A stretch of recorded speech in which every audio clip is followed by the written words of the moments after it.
감사합니다. 앞뒤로 인사하겠습니다. 사랑합니다. 축복합니다. 잘 나오셨습니다. 교회님 참 잘 나오셨습니다. 우리 본문의 말씀으로 예수를 만나야 변합니다 라는 제목으로 하나님의 말씀 증거하도록 하겠습니다. 사도행전에서 스데반의 순교는 매우 중요하다 제가 여러 차례 강조를 했습니다. 왜냐하면 스데반 순교 이후에 복음이 폭발적으로 이렇게 확장되어 지게 되는 놀라운 역사가 일어나기 때문에 그렇습니다. 스데반의 순교로 축발된 이 박해에도 불구하고 복음은 오히려 위축되거나 숨지 않고 엄청나게 빠른 속도로, 그리고 더 넓은 지역으로, 그리고 예상치 못한 지역으로 복음이 전파되기 시작합니다. 그리고 전혀 예상치 못한 한 사람을 통해서 하나님은 이방인의 사도로 그 사람의 인생을 쓰시는데요, 바로 우리가 알고 있는 바울이라는 사람입니다.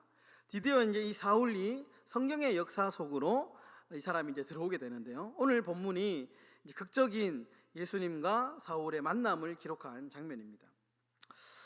여러분, 흔히 우리가 가짜를 구별하는 방법을 이렇게 찾아보면 가짜를 잘 구별하는 방법이 있는데, 그것은 진짜를 유심히 잘 살피면 가짜를 구별할 수 있다라는 이야기가 있습니다. 그러니까 진짜를 알면 가짜를 쉽게 구별한다는 것이죠. 그럼 바울은 지금까지 유대교의 가르침이 진짜라고 생각했습니다. 유대교에서 가르치는 율법, 특별히 그 율법이 이 바울은 진리다, 진짜다라고 평생을 그렇게 공부했고 그렇게 살았던 인물입니다. 그런데 바울이 이 진짜 예수 그리스도, 살아계신 이 부활하신 예수님을 만나게 되자 자신이 지금까지 믿고 있었던 이 진짜 유대교가 진짜가 아니고 이것이 가짜였다라는 것을 비로소 깨닫게 되죠. 여러분, 오늘 우리가 이 이야기를 통해서 바울이 예수님을 만나는 이 장면을 통해서 우리가 예수를 제대로 만나야 하는 이유에 대해서 오늘 본문은 우리에게 귀한 가르침을 말씀하고 있습니다.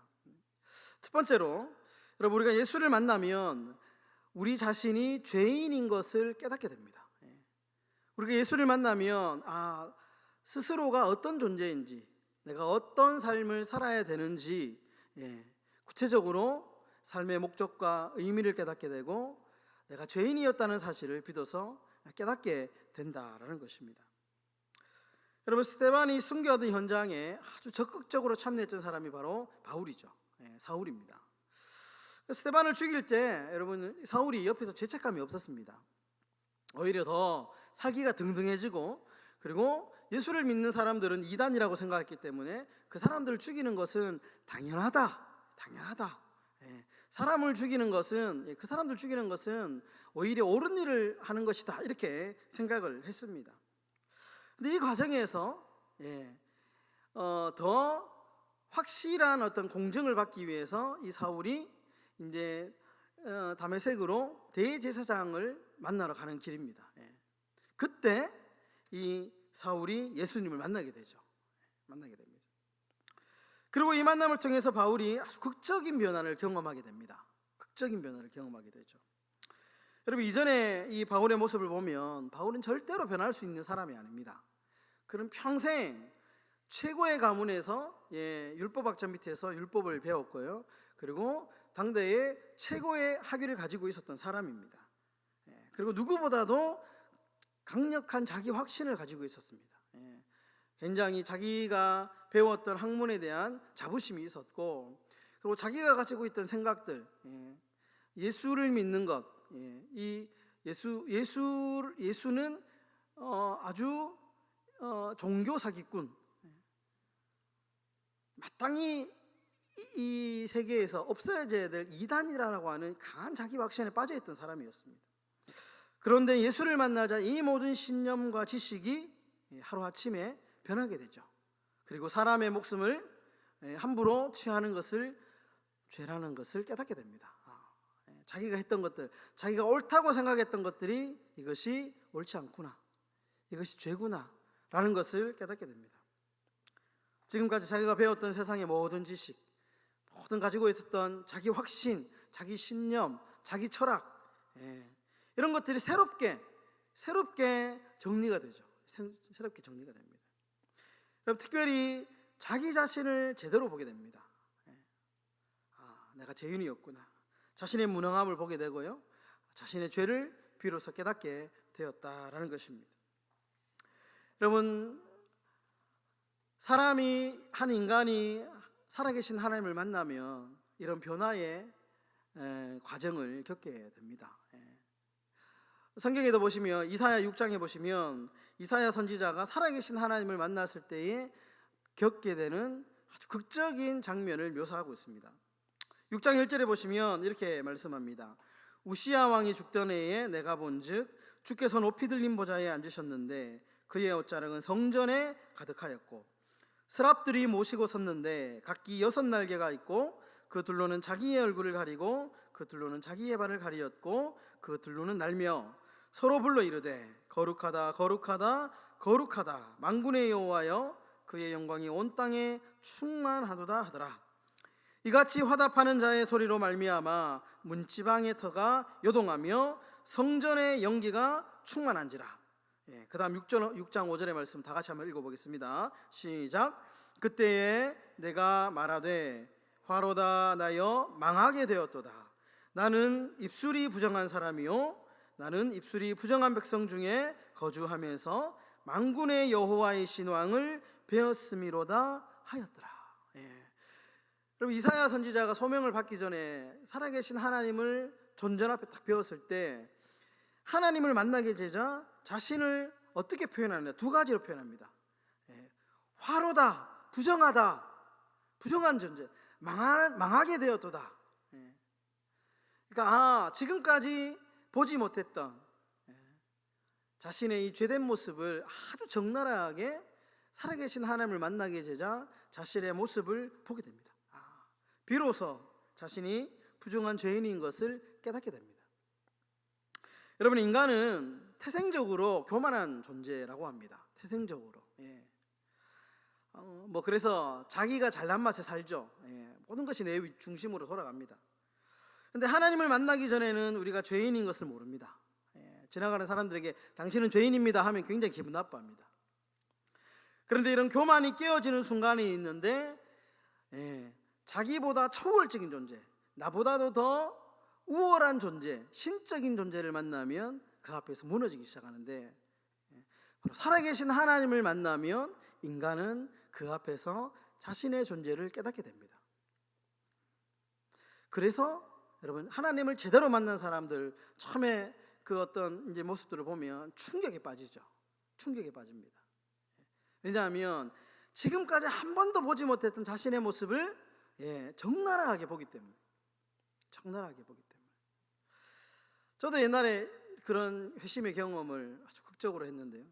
이제 금요철야 시간에 찬송가 나 주를 멀리 떠났다 이제 옵니다 이 찬송 부르다가 극적인 회심의 경험을 했는데, 이제 그날 저녁에 정말 그 충격에 빠졌습니다. 그러면서 새로운 어떤 삶을 조금씩 시작하게 되었던 경험이 있는데, 하나님을 제대로 만나면 이런 충격에 빠지게 된다는 거죠.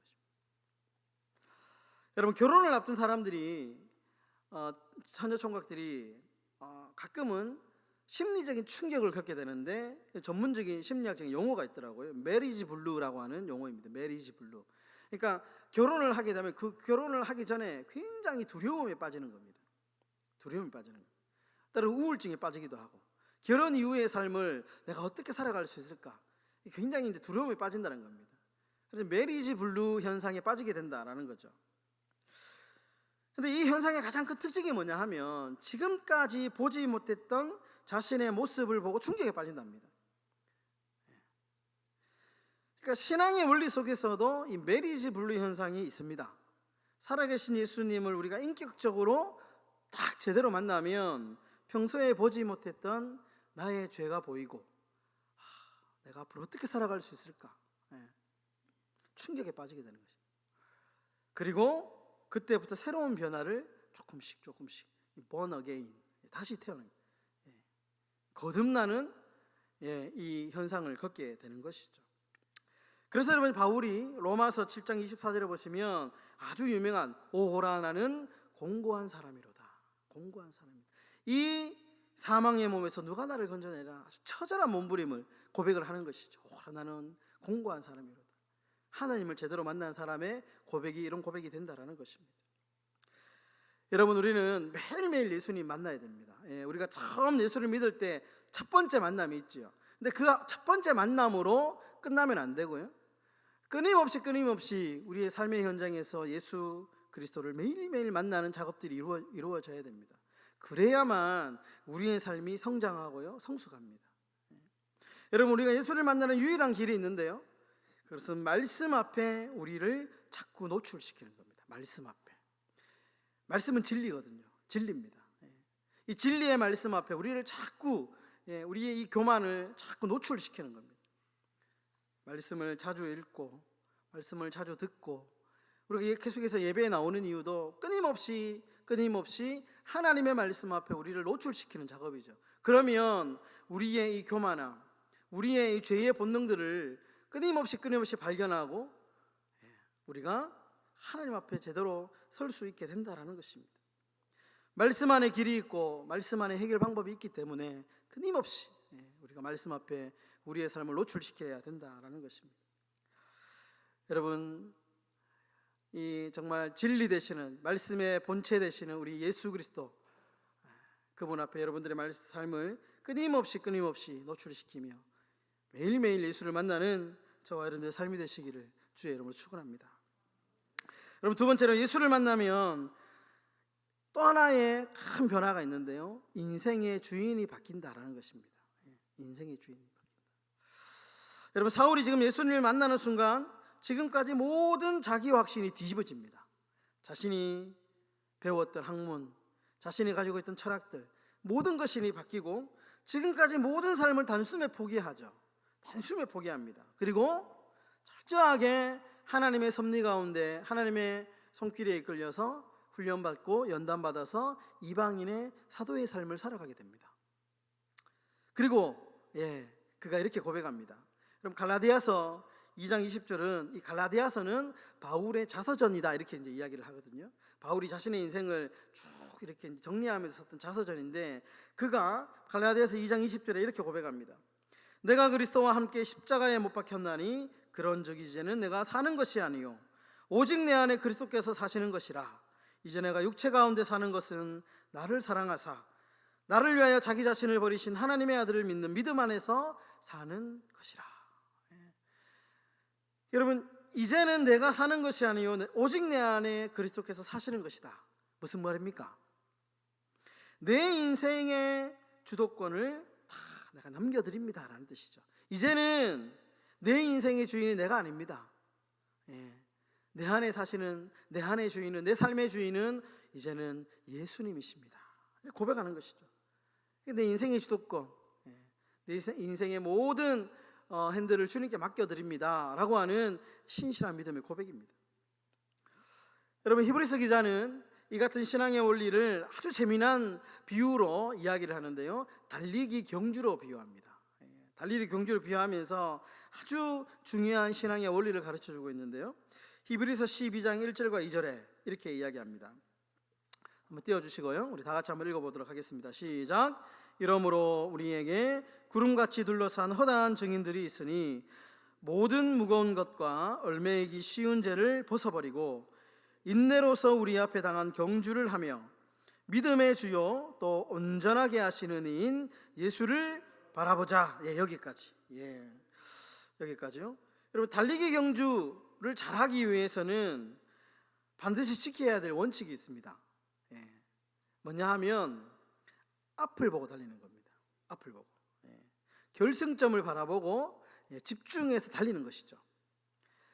그리고 결승점에 내 시선을 딱 고정시키는 겁니다. 그래야지 달리기를 잘 할 수 있습니다. 그런데 여러분, 이 시선을 고정한다라는 말은 또 다른 말로 내가 눈을 좌로나 우로나 돌리지 않는다는 말이죠. 내 시선을 좌로나 우로나 돌리지 않는다라는 말. 어떤 돌발 상황이 발생해도 나는 오로지 앞만 보고 달리겠다라는 것이죠. 여러분, 그래서 경주마 같은 말들 보면 이렇게 뭔가를 이렇게 씌우잖아요. 옆으로 보지 않게 앞만 보고 달릴 수 있도록 옆에 이렇게 가림막을 씌웁니다. 여러분, 달리기 선수가 만약에 막 옆에 풍경 다 보고 볼 것 다 보고 달리면 못 달립니다. 오로지 앞만 보고 달리겠다라는 것이죠. 앞만 보고. 이 말이 무슨 말이냐 하면 선택에는 이미 포기가 전제되어 있다라는 것입니다. 내가 앞만 보고 달리겠다라고 선택을 했으면 내가 좌로나 우로나 보지 않겠다라고 하는 좌나 이 포기가 포함되어 있다라는 것이죠. 우리가 다이어트를 선택했다면 내가 음식을 포기하는 원리가 똑같습니다. 여러분, 내가 예수를 믿겠다, 예수를 내가 믿습니다, 이제 예수님이 내 삶의 주인입니다라고 하는 것은 또 다른 말로 내가 이제 포기할 것은 포기하겠습니다 라는 의미입니다. 주님이 이제 내 인생의 주인이십니다, 주님이 내 인생의 모든 선택권을 드립니다라고 하는 것은 이제는 내가 내 것을 조금 포기하겠습니다 라고 하는 포기 선언과도 같다라는 것입니다. 여러분, 예를 들면 지금 여러분들이 예배를 나오기 위해서 포기한 것들이 있죠. 쉬고 싶은 마음들 포기하는 것이죠. 어떤 사람들은 약속이 있지만 약속을 포기하고 나오는 겁니다. 그러니까 내가 주님을 내 인생의 주인으로 모시겠습니다라고 할 때는 내가 내 인생에 포기해야 될 부분들은 내가 포기하겠습니다라고 하는 이 결단의 이 결심이 반드시 필요하다라는 것입니다. 여러분, 투자 심리학 이론 중에 악어의 법칙이라는 법칙이 있습니다. 무슨 말이냐면 만약에 우리가 정글에서 악어에게 다리를 물렸다고 가정을 한다면, 그러면 악어에게 물리면 절대로 몸부림을 치거나 막 이렇게 하면 안 된답니다. 왜냐하면 그러면 그럴수록 더 악어는 더 세게 물기 때문에 결국에는 목숨을 잃게 된다는 겁니다. 그럴 때 악어에게 물렸을 때는 어떻게 되냐, 물린 다리를 포기해야 된다는 거예요. 포기해야지 생명을 살릴 수 있다는 겁니다. 마치 도마뱀이 뭔가 이렇게 이제 딱 위기를 만났을 때 자기 꼬리를 딱 자르고 도망가는 것처럼 위기의 순간에는 포기할 것은 포기해야 된다라는 이야기라는 것이죠. 여러분, 우리가 익숙한 것들을 하나씩 끊어내고 포기하는 것 결코 쉽지 않습니다. 아주 매우 큰 결단이 필요하고요. 정말 결심이 대단히 있어야 됩니다. 그런데 여러분, 우리가 포기해야 할 것은 포기해야만 신앙이 성숙하고 신앙이 성장합니다. 여러분, 여호수아 1장 7절에 보시면 아주 유명한 말이죠. 좌로나 우로나 치우치지 말라, 그러면 어디로 가든지 형통하리라 라는 말씀이 있습니다. 내가 좌로나 우로나 앞만 보고 내가 예수 그리스도를 선택했다면 때로는 내가 조금 포기해야 할 것들은 포기하고 달려갈 때에 하나님께서 우리에게 주시는 그 은혜가 너무나도 크게 될 것입니다. 여러분, 사랑하는 우리 성도 여러분, 바울이 다메섹에서 만났던 예수님을 여러분 날마다 만나시기를 소망합니다. 만나면 변합니다. 만나면 성장합니다. 여러분, 오늘도 내 삶의 주인 되시는 우리 주님을 붙잡고 정말 말씀 앞에서 주님, 오늘도 주님을 만나고 내 삶이 변하고 내 삶이 온전히 예수 그리스도 한 분만을 바라보며 살아가는 복 있는 인생 되게 해달라고 그렇게 기도하시는 저와 여러분들의 삶이 되시기를 주님의 이름으로 축원합니다.